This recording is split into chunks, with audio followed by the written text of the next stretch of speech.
Number 1. The Woodman by Captain Cupboard. First off, I want to apologize for my last post, as I'm new here. Apparently, it was taken down because of scroll boxes. I'm not even sure what that is. I'm not the best person at writing stories, or formatting for that matter. With that being said, I like to move on and share another experience of mine. This story happened when I was around 10 years of age, and involves 4 of my childhood friends. In case you didn't know, I'm a 28-year-old female, and I am from a very country southern state. This was the most awful thing I've been through in my life. This story takes place back into the mountains. I was always excited to see the weekends approaching, partly because I had a pretty cool mom who would take me places with my friends, and pretty much let us have a little bit of freedom. The other part is, I always got to spend the weekends with my friends. So my friend Belinda asked if she could come spend the weekend with me. I asked my mom, who said yes. I waited until her mom dropped her off at the bottom of my hill and walked down to meet her. We walked excitedly back to my house. My mom then said that her best friend Chris, who is a female, called and asked if we wanted to come up their mountain home for a visit. So my mom asked if Belinda and I wanted to go. We replied yes. Chris's kids are Alan and Jay, who happen to be 2 of my best friends. Belinda had a crush on Alan, and I was secretly in love with Jay. We left our house within 10 minutes and descended to their home. As I said, they live on top of a huge mountain that is covered with very dense forest miles beyond miles. So after 20 minutes of driving, we finally made it to their home. My mom went in and was greeted by Chris. Belinda and I stayed out to talk with Alan and Jay, who also had a few friends with them. We knew everyone there and talked with them. Scott being the oldest, Jay the second oldest, Ray, and then Alan being the youngest. They all kept going on and on about this cabin they had built far out into the woods. It was probably about 3 miles into the forest from their house. The boys wanted to take us down to explore it. We agreed. I was used to roaming half of these woods, and I always loved venturing into them. I grew up there my whole life. That changed after this. We told them we had to ask my mom and use the bathroom before we could go. They sniggered, jumped onto their ATVs, screamed that they were going ahead of us, and tell us to follow when we were done. We got into the house, used the restroom, and asked my mom if we could go. We were in a hurry to catch up to the boys. She says yes, but for us to be careful. So we raced out of the house. We started walking down their hill to descend to the main dirt road. We had to walk approximately half a mile to get to the road that led to the cabin. It was mostly downhill, except for the flat main bottom road. We skipped merrily along, talking about the guys as we were going. They always liked playing pranks and jokes on me, since I was like their sister and grew up with them. So I told Belinda that I had a feeling that they were going to jump out and scare us or something. Little did I know, I was in for a different surprise. We walked about another mile to finally reach the cabin. It felt like it took forever, as this wasn't a road, but a path. Sorry that I didn't elaborate more on the road, but this has been a very long time ago, and I don't remember it all on cue. When we finally reach it, no one was on site. We walked onto the little porch and knocked the door, waiting for one of the guys to jump out and try to scare us. We stepped back and marvel at the little cabin. Jay really did a good job on it. He was always into building, creating, and growing things. We finally checked the door and stepped into the little room. The cabin only had 2 rooms. It wasn't very big at all. No one appears to be inside or in the general area. All we can hear are the sounds of wildlife. So we stood there for a moment, trying to figure out what to do. It was then when we heard the ATV, a little ways above the cabin. Not back towards the main road, but further down the path. So we follow the sounds and finally see the guys. They're speeding off down the path. They stop long enough to yell for us to keep following them and take off down the path of the woods. We both groan very loudly. Belinda expresses concern and just wants to go back the way we came. It was probably around 3 in the evening and she didn't want to be out in the woods anymore. I, on the other hand, was a little explorer. I wanted to keep going down the path, thinking somehow we could find the guys and possibly prank them. Boy, do I regret doing that now. In fact, I should have kicked their asses after this little escapade. So we take off farther down the path after I talk Belinda into it. We walk for like 2 hours before we both realize that we're lost. We came to a fork in the road. There stood a tree with 2 arrows pointing to either side of the split in the road. I forgot to mention that it was summertime and the daylight was long. It doesn't get dark here until around 8ish p.m. in the summer. We had walked for probably about 2 hours in total so far, and seriously didn't know which way to go. My friend started to panic a bit, and I tried to calm her down, assuring her that we had plenty of daylight ahead, and that we would make it back in plenty of time. Although, I wasn't so sure about that. We were about 7 miles into the woods, and these woods were endless. I had no idea about our location, so we decided to stick towards the right of the mountain. We took off, Belinda laughing and saying that she was going to kick their asses later. I laughed, and we made plans to get them back. We walked for what seemed like forever, and somehow ended back to the split in the road. It was growing a little darker, nearing dusk with every minute. By this time, my friend and I were totally freaking out. She was sobbing and asking me how we were going to find our way back. I tried to stay calm and reassure her that we would make it back, but on the inside, I was just as scared as her. We stood frozen to the road, trying to figure out where to go next. That was when, about 15 yards back, I heard a twig snap. I shushed Belinda and asked her if she heard that. She started smiling and was about to call out to our guy friends. I stopped her immediately, telling her to stay quiet for a minute. We continued to hear the footsteps. For some reason, I felt more terrified than I ever had in my life. I whispered for Belinda to start walking slowly down the left fork. The footsteps kept inching closer to our location. We tried to be as quiet as we could, but leaves were all under us. For some reason, I knew that these footsteps did not belong to our friends. I had the awful feeling of dread, and my friend started to pick up on that. As the footsteps started to sound closer and faster, I decided to book it down the path, and my friend followed. I just felt that I was running for my life, and that if I slowed down, I wasn't going to ever make it back, or go home again. We finally reached an embankment off the side of the path, so we decided to climb it.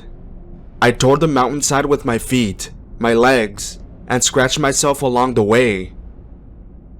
We finally could see their barn ahead of us, which was old and hadn't been used in a long time. The footsteps still approached us after a short pause. My guess is that they were quieter as they reached the mountain. Also, We had descended into a tall grassy field, which made it easier to mask any sounds.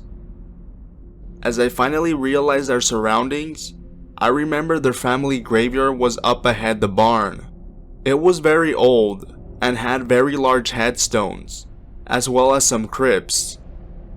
I decided that that was probably our best chance to hide and get a view of who was chasing us. So we ran through the old iron gate and hid behind the largest tomb we could find. It was very quiet as we stood frozen. My mind was racing, my body was shaking, and my heart was beating beyond control. Who was chasing us through the woods? What did they want from us? I had so many questions that may never get answered. Belinda and I sat there for what seemed like an eternity, but it was around 10 minutes. It gave us a chance to calm down, correct our breathing, and cool down from our run. We finally decided to stand up halfway, so that we could see if anyone was around us.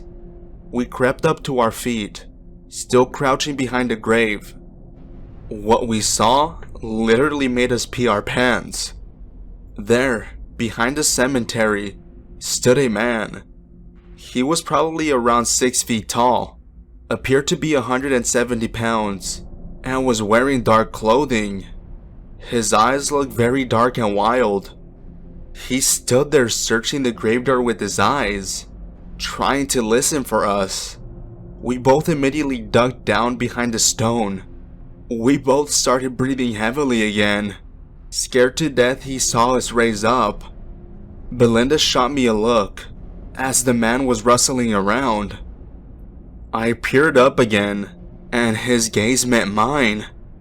He then turned his body towards our hiding place, locked his gaze onto me, and smiled a wicked smile. He then said, "There you are!" I didn't even hesitate. I screamed to Belinda. We both jumped and started running towards the back cemetery fence.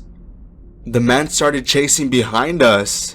Luckily for us, this cemetery had a very short fence, so we hurriedly hopped over and began to run in the direction of the house. We ran out of the clearing and reached the gravel road. We did not slow down, stop, or look behind us. We just ran as fast as we could towards the house, the gravel loud beneath our feet. We made it part ways there, and at the bottom of their road. The boys all stood looking very worried. We ran up to them so fast that they jumped. I ran into Scott's arms crying, with Belinda right beside me. She was crying too, both of us looking a hot mess, bleeding from the earlier climb, sweaty, and our appearance very disheveled. We suddenly turned, remembering the reason for our panic, to see the man running back towards the graveyard. Scott, Jay, and Alan all screaming and chasing after him.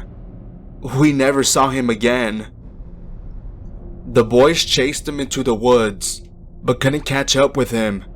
So they came back and walked us up to the house. They all started crying, feeling very bad for trying to mess with us earlier. Our parents waiting on us scared to death.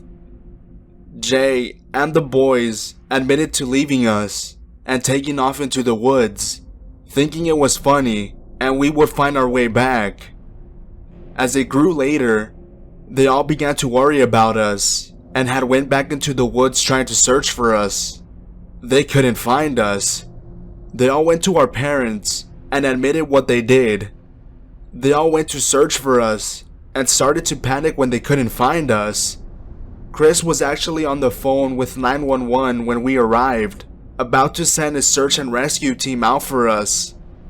We had been gone for close to 5 hours. We told them the story and about the man who followed us.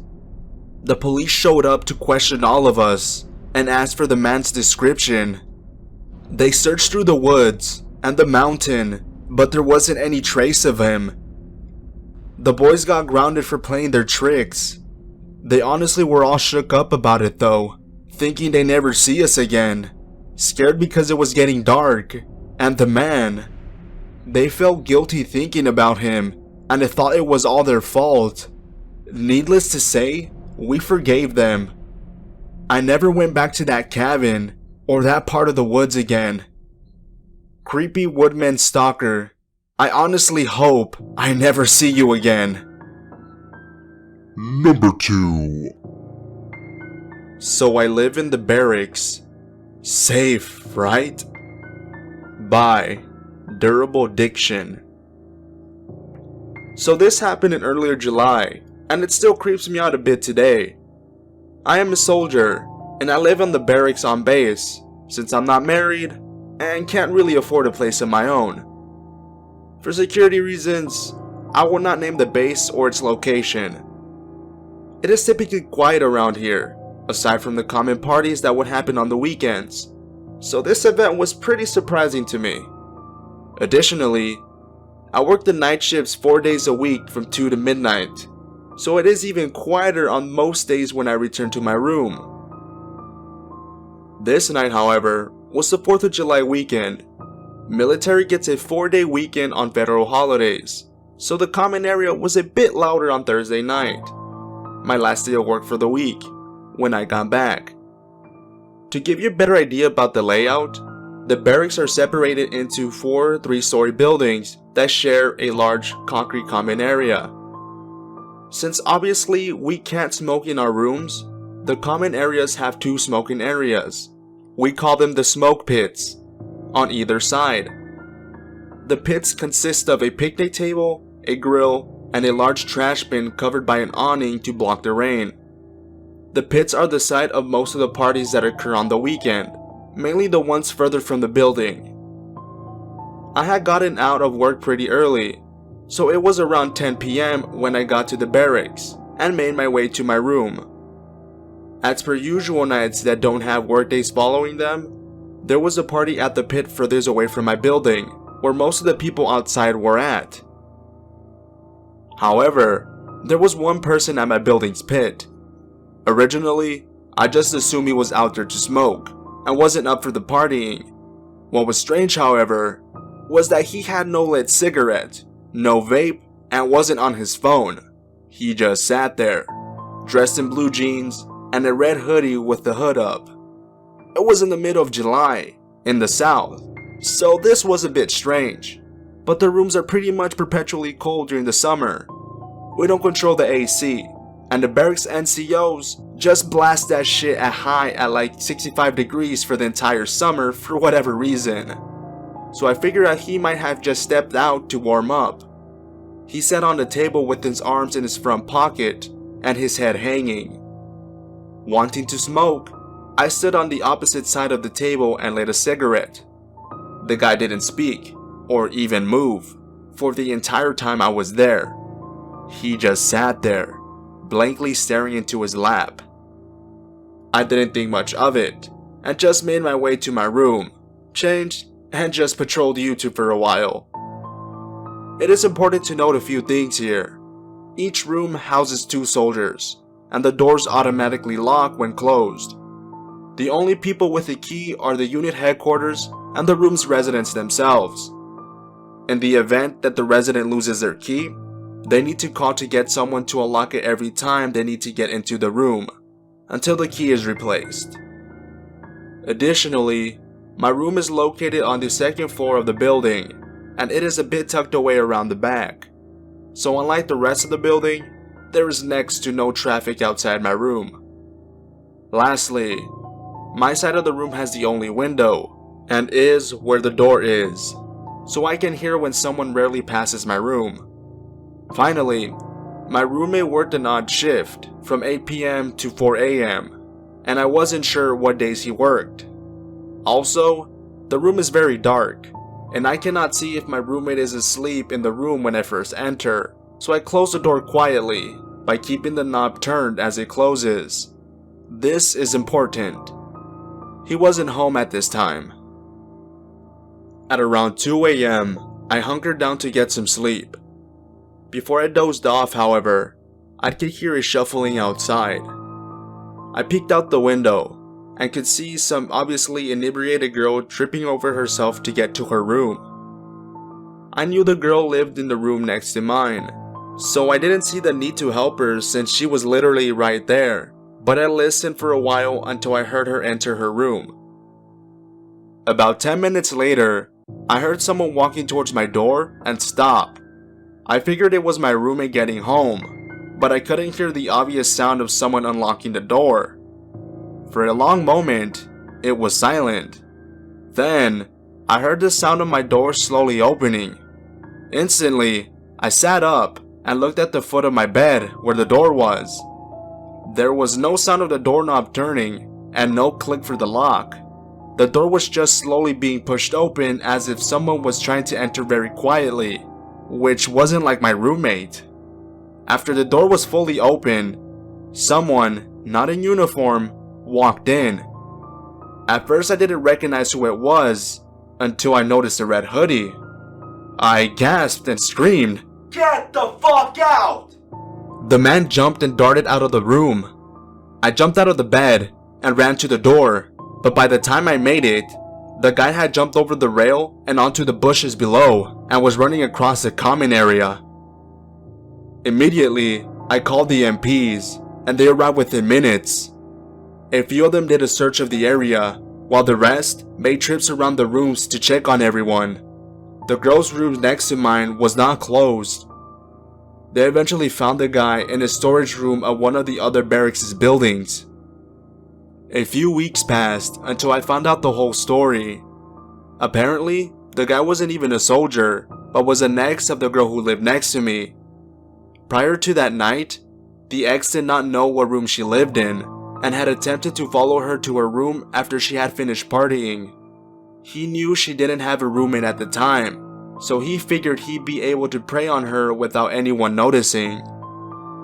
I don't know how the guy got onto the base, since there's always ID checks at the gate, and the guy didn't even have identification on him. Fortunately for the girl, in my attempt to be quiet, I had accidentally not closed my door completely, and the guy mistook my room for hers. What's worse is that the girl had not closed her door all the way either, so had the guy not mixed up the rooms, he'd have broken into hers while she was extremely drunk and likely unconscious.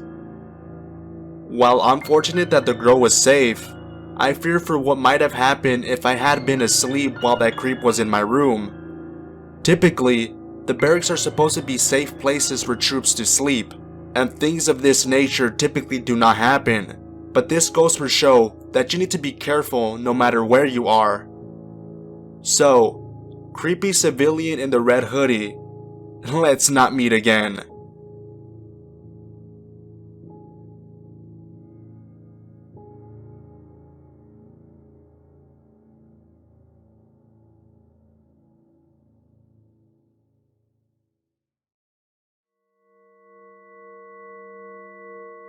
Number 3. Crazy Drunk Man by Pink Hair Don't Care 17. Hey y'all, forgive me as I'm writing on my phone if anything is messed up, and may have spelling errors as autocorrect hates me. Okay, a little backstory. This was 1992/1993. I was 18, just graduated from high school, and recently got married to my ex-husband. Yeah, I know, dumb as hell, but that's a whole nother story. Anyways, I was working at a convenience store, one that specializes in ice cream as its main focus. I worked my way up from an ice cream clerk to an assistant manager. I had started my shift at 3 p.m. and had to close the store around midnight, but typically didn't finish until 1 a.m. to 1:30 a.m. I had some paperwork to do, clean, stock, etc. The clerk that was supposed to close with me had an emergency, so I was stuck doing the whole shift by myself. It was a fairly steady stream of customers during the afternoon, and everything went great. Forward to about 8 p.m. The customers started slowing down, so I was able to do some of my work. Then, this man stumbles in at about 8 p.m. and went straight to the beer cave. I could smell the alcohol on him as he walked by me. He was about 6'3", dressed in a tuxedo. I made small talk with him, as it was just him and I in the store. He told me he was at a wedding reception down the road, and they had just run out of beer. I made my way to the register and waited. I knew that I had to refuse the sale because he was already inebriated. Anyways, he gets to the register and places the alcohol on the counter. I grabbed the cases and started to place them beside me, behind the counter. That was our store policy. And I said to the man, "I'm sorry, sir, but I can't sell you this, as you seem very intoxicated." Within seconds, he started yelling and threatening me that he was going to hurt me and torture me. Towards the end of the rant, one of my regulars walked in, and the crazy drunk man left my store. But before he left, he said very loudly, "I'll see you when you close the store, bitch." The customer that walked in stayed with me until the sheriff's office arrived. They took my report and looked at the video footage and noted the car make and model and what he looked like. I finished my shift and started cleaning and mopping. I noticed a car pull into the lot, but stay at the far end, running, but the lights off. So I keep on mopping, not paying no mind to the car. I go take the trash out, lock the door behind me, policy again, and realize that the car is still there. I could see that it's the tuxedo man from earlier in the evening. I about pissed my pants, threw the garbage onto the dumpster, and literally ran to the store, unlocked it, ran inside, and locked it again.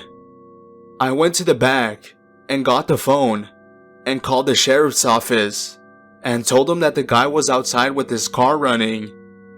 They were there within mere minutes. I stood inside the store watching them approach his car, get him out of the car, and slap cuffs onto him. He told the police that he was mad at me and that he was gonna, quote unquote, take care of me. They searched his car and found duct tape, zip ties, a loaded gun, and a shovel. The police told me that he was beyond drunk, 2 times the legal limit. I was scared for weeks after. After that, the manager made sure that there was 2 people on at all times. I don't know what happened to him after his arrest.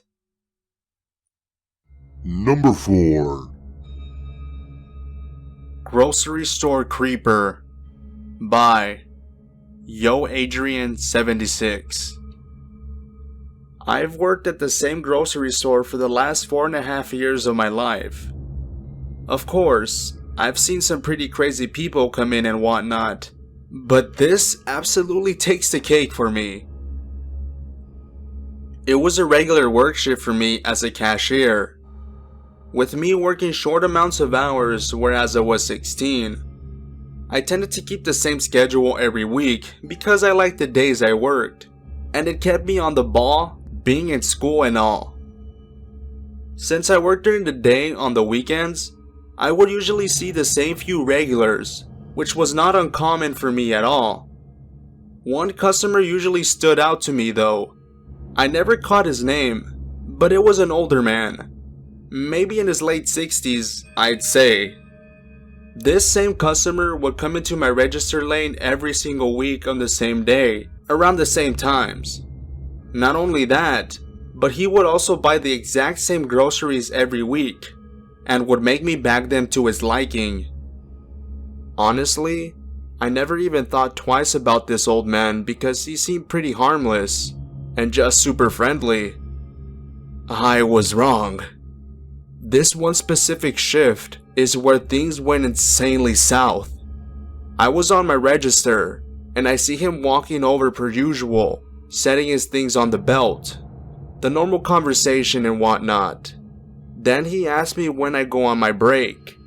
Not only did I really know for sure, but even if I had, I would never give that information out to a stranger. I have something in my car for you. You should come out on your break and take it. I'll wait for you. Oh, I have no idea when I'll be going on my break. It could be hours. That is okay. You know what? I have an even better idea. I will go get it for you and bring it here.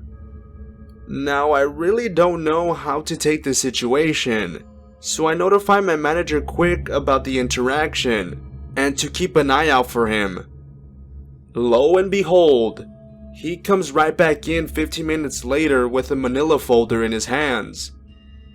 This customer stands right at the end of my lane and watches me over an hour, just standing there waiting for me, not making any small talk with the customers or even breaking eye contact. The manager has been watching him and finally pulls him aside and says it's time for him to leave. The customer explains he has something for me and instructs my supervisor to give it to me when possible. My manager says yes, of course, and he leaves. Mind you, my girlfriend is actually currently working in a separate department and is notified, and she comes over. I will never ever forget what I saw next while I was still cashiering. My manager and my girlfriend opened up the manila folder, and the color from their faces immediately drained. I see them shuffling through tons of paper until my girlfriend snatches the folder and rips it in two. My manager pulls me off the register and tells me what he left. It turns out he had written hundreds of sexual love poems for me and his deceased mother combined. This man had been obsessed with me. I felt sick to my stomach. I wanted to throw up immediately. Later on, the police come and they ask me some questions about the incident. I give them my statements and such. They eventually found him on our camera systems from earlier that day, and they had enough evidence to give me the option to file a restraining order on him, as well as legally banning him from our store. The police eventually contacted him, and when they asked him to confirm what he had tried giving to me, he instantly hung up after talking with the cop for some time. I haven't seen this man since, thank God, and I never plan on it. Number 5. Mall? No thanks. Bye. Mini Maven Creep Magnet. Longtime reader, first time poster. Being a rather small, moderately attractive, self-assured female, I have a treasure trove of little creepy things that have happened to me. This short story produced me evading the mall for a while. Background: I just started working in a clothing store to make some extra cash to cover university expenses. This school is in the state where there is a notable absence of law enforcement outside of generating revenue through speeding tickets and DUIs due to the budget cuts. At this point, I worked erratic retail shifts due to the exam schedules. The mall in which I work has a circular road with lights around parking lots. I drive a 4-door black sedan with large windows. On any given day, you might catch me rocking out while riding around town. Onto the story. This particular day, on the way to the afternoon shift, I noticed an old boxy white sedan follow me around the streets around the mall. Growing up in a city where men fairly frequently followed me home from the mall as a teenager, I was used to unwanted vehicular attention. I proceeded around the mall again for about 10 minutes, with this white car cautiously following me with a few cars behind me. I grew tired of driving around, worried I'd be late for my crappy job yet again, so I decided to pull into the parking lot. I stopped at the light and entered the turn lane. While at the red light, I got a phone call that I answered. It was my dad that was in a different state nagging me about money. As I attempted to calm him down, I heard a squealing of tires behind me. Ignoring it, I stayed stopped at the red light, arguing about finances. Eventually, I tossed my hair back and looked to my left, bored with the length of the light and hearing about my lack of money. For a brief instant, I lifted my head up to the left to see the old white car. The streaky windows look like they have never been cleaned. I made eye contact with the driver. His face looked filthy and sinister. He started mouthing things to me, and I had enough. I started to lower my eyes, but his hands in his lap were moving viciously. His pants were unbuckled. Apparently, this sicko had been following me around the mall for the past 10 minutes, touching himself to me. In his passenger seat sat a roll of duct tape and what looked like a hunting knife. I sped off, making sure he wasn't following me this time. My dad, who was still on the phone with me by the way, advised me to call the mall police. I never caught the driver's license plate number, or I would have. Needless to say, I had a coworker walk with me to my car after my shift that day. I quit a few months later after finding a job away from the mall. Creepy mall pervert. Let's not meet again. Number 6. I don't trust Uber anymore. By Chinese Tampon. This happened about a year ago. I was visiting friends in the city, about an hour train ride from where I lived. It was getting late, and the last train was going to leave in less than an hour. My friends lived about 10 minutes away from the train station by car, so I let them know that I need a ride soon. My friend who offered to drive me earlier that day was too drunk, so he ordered me an Uber to come and get me. Normally, I would have just stayed the night, but I was pregnant in my first trimester, and I just needed the comfort of my boyfriend's bed. We had some time, so he's ordering the first one. He sees a picture of the driver and cancels it because the man looked a bit creepy. The second one didn't look much better, but at least he seemed less creepy than the first one. The irony is Riddick. He arrived shortly after. I get in the car, and he says my friend's name, who is a man, and I tell him he just paid for it, but that he has the right person. He asks my name, and if my friend is my boyfriend. I tell him my first name, and that no, my friend isn't my boyfriend. He compliments me, and I thank him, and I try to put in a headphone, but he continues to talk to me about how I deserve a boyfriend, or something along those lines. Now I must say, I know the city pretty well. I've lived here before, and I spend a lot of time there. I know exactly how to get to the train station, and I always know the best route based on the time. It's pretty late on a weekday, so there wasn't any traffic, and pretty much any way he took in the right direction would get me there. He puts the directions in his GPS that's propped up on his dash. It tells him to make a left at the next street, which is what you'd have to do to get there since it's a dead end. We start moving, and he suddenly asks if cops hang out there. I feel uncomfortable, but I figure he just wants to speed a little, so I say, not really. And he suddenly takes a right into an alley before the left ahead. His GPS is telling him to turn around, but he's still heading in the opposite direction. So I tell him this isn't the right way, and he suddenly starts listening to his GPS like it was just a mistake. So he says, "I'll get you there if you don't mind me speeding." I'm thinking, what the fuck ever, just get me to my train. So I say, sure. And he immediately slams his foot onto the pedal and reaches 50 or 60 miles per hour before slamming on his brakes at the stop sign ahead. It's the residential part of the city, so the speed limit wouldn't have been anything over 25 miles per hour, with stop signs every block.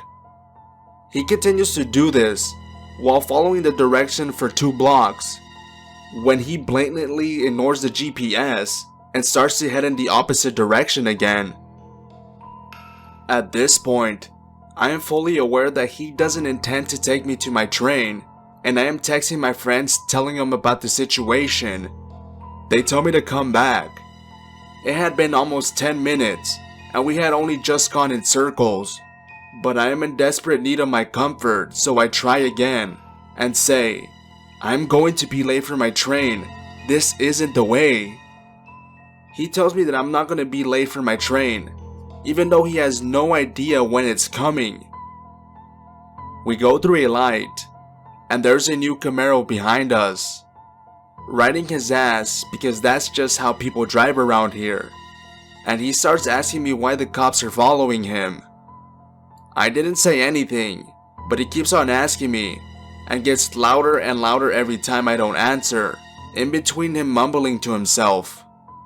Eventually, the cop car turns and he calms down, and I notice the time. 15 minutes had passed at this point. I wasn't even a mile away from my friend's house, and I'm definitely not going to make this train. I tell him to take me back, but he insists that I'll make the train. I was fed up and got pissy with him about the time and told him to take me back. He finally obliged, but only after slowing down, almost coming to a complete stop in an intersection, next to a bus stop where a girl was standing by herself. He probably noticed my phone buzzing and lighting up, so finally, calmly took me back down the street to my friend's house. My friends were standing at the door when I got out of the car, so I walked up to the door. When I looked back to see him stopped in his car down the street talking to a hooded person standing on the sidewalk. My guess is that he probably thought I was a tourist. I had a giant backpack and a little bag with me from the night before, and he could take advantage of me. So I reported it to Uber and the local Uber drivers page in the city, hoping this will never happen to anyone.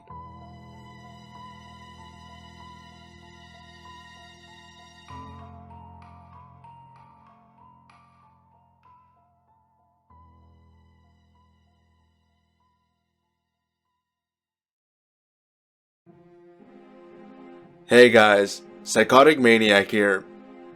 First off, I want to apologize for not being able to upload in the past 3 weeks. My schedule for my main job was pretty hectic. I tried to find time to record, but I couldn't. I spoke with my supervisors that I have a YouTube channel, and that I would still be able to work my shifts well, but that this needed time too. So things are slowly getting back to normal. That means that I will be uploading regularly, or at least try to. Thank you guys for being so patient with me. Before I forget, I have 2 quick announcements for you guys. The first one being, fuck yeah! We hit 500 subscribers. This means that subscriber special will be up on Tuesday. For those of you who don't know, the special will be subscriber stories. So if you want your creepy encounter or made up story to be featured, then send them to my email, which is in the description. The second announcement is that I launched a Patreon page for this channel. I know I can already hear the moans and groans, but hear me out. This channel is getting bigger with each week, and that means that I need to upgrade a lot of things so I can release higher quality content for you guys. I have already upgraded my microphone because that was long overdue. There are other things though, such as acoustic foam paneling to make the sound quality a lot better, microphone filters to make the sound quality a lot crisper, editing software to edit the videos, etc. This could get expensive, and with college around the corner for me, all I can say, it wouldn't be pretty. I have set up 3 categories of donation, 5, 10, and 20 bucks a month. Each of these categories have their own special rewards and goodies, so you guys will be treated because you must treat yourself. Well, in this case, I am treating you guys. I will post a link to this channel's Patreon page in the description, So if you have any more questions about it, just go to the page. It would mean the absolute world to me if you guys became patrons of this channel. That is becoming something amazing. Again, thank you beautiful people for being so patient with me. If you liked this video, go ahead and murder that like button. So you guys don't miss out on any spooky content, go ahead and hit that subscribe button and bell icon.